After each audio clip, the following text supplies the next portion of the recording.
Hello नमस्कार बच्चों, मैं घनश्याम शर्मा जेएमडी स्टडी में आपका हार्दिक स्वागत और अभिनंदन करता हूं। तो कैसे हैं मेरे प्यारे लड्डुओं, सभी स्वस्थ है, सुरक्षित और अपनी पढ़ाई को निरंतर कर रहे हैं। प्यारे लाडलो, पिछली क्लास में अपन ने 5th क्वेश्चन की बात की थी। आज के सेशन में बात करने वाले अपन 6ठे क्वेश्चन की, और 6ठा क्वेश्चन भी बहुत आसान है। कैसे आसान है, ध्यान से सुनो। यहां पर व्याख्या कीजिए कि 7 गुणा 13 गुणा 13 प्लस में 13 और 7 गुणा 6 गुणा 5 गुणा 4 गुणा 3 गुणा 2 गुणा 1 प्लस 5 भाज्य संख्याएं क्यों हैं।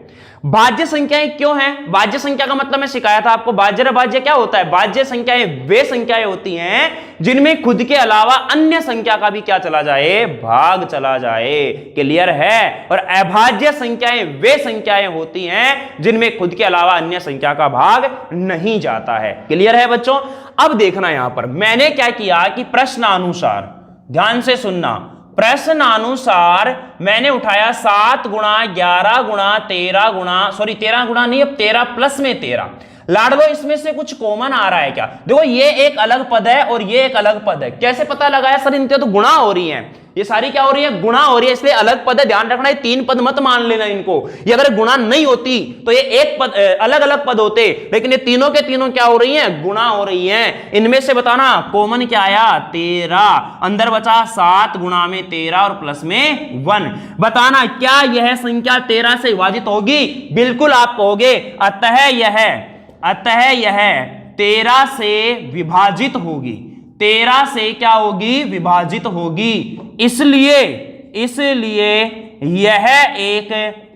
यह एक भाज्य संख्या है। मैंने आपको क्या बताया? भाज्य संख्या है, विभाजित नहीं होनी चाहिए थी, लेकिन ये तो हो रही है। यहां पर किससे हो रही है? 13 से हो रही है। 13 के अलावा फिर यहां पर इसका जो गुणनफल बनेगा उससे भी तो विभाजित होगी ना। 11 सत्ते 77 और एक कितना आ गया, 78। फिर बाद में 13 से विभाजित हो रही है, फिर बाद में 2 से विभाजित हो रही है, फिर 6 से विभाजित हो रही है। लेकिन यहां पर अगर मान लो इसका कोई टुकड़ा ना मिलता, मुझे इसका कोई टुकड़ा ना मिलता, इसका कोई गुणनखंड ना मिलता, तो यह संख्या मेरी कैसी होती, अभाज्य होती। लेकिन यह किससे विभाजित हो रही है? 13 से विभाजित हो रही है, इसलिए ये कौन सी संख्या है, भाज्य संख्या है। दूसरे बात करते हैं, इस वाले को चेक करते हैं। इसमें मैंने लिखा यहां पर प्रश्नानुसार बात करेंगे प्यारे मित्रों, तो बताना क्या क्या है। 7 गुणा 6 गुणा 5 गुणा 4 गुणा 3 गुणा 2 गुणा 1, एक ही पद है ये पूरा, सारे गुणा हो रहे हैं। और प्लस में कितना है, 5। फिर से इनमें कॉमन क्या आया प्यारे बच्चों, 5 कॉमन आया। तो 7 गुणा 6 गुणा 4 गुणा 3 गुणा 2 गुणा 1 और प्लस में 1।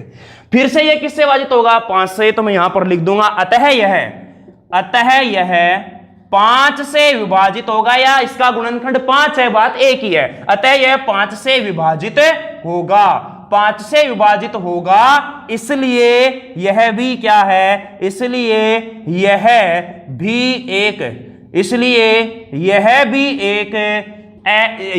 एक भाज्य संख्या है। यह भी एक क्या है प्यारे बच्चों, भाज्य संख्या है। क्लियर है? तो अपने पता कर लिया कि किस प्रकार से भाज्य संख्याएं हैं। अगर इनके कोई गुणनखंड नहीं मिलते तो इसका मतलब ये कौन सी संख्याएं होती है, भाज्य। लेकिन गुणनखंड मिल गए तो कौन सी हो गई हैं, ये भाज्य हो गई हैं। तो ये था हमारा कौन सा प्रश्न, 6ठा प्रश्न। मिलते हैं अगली क्लास में नए प्रश्न के साथ। तब तक के लिए देखते रहिए आपका अपना चैनल जेएमडी स्टडी।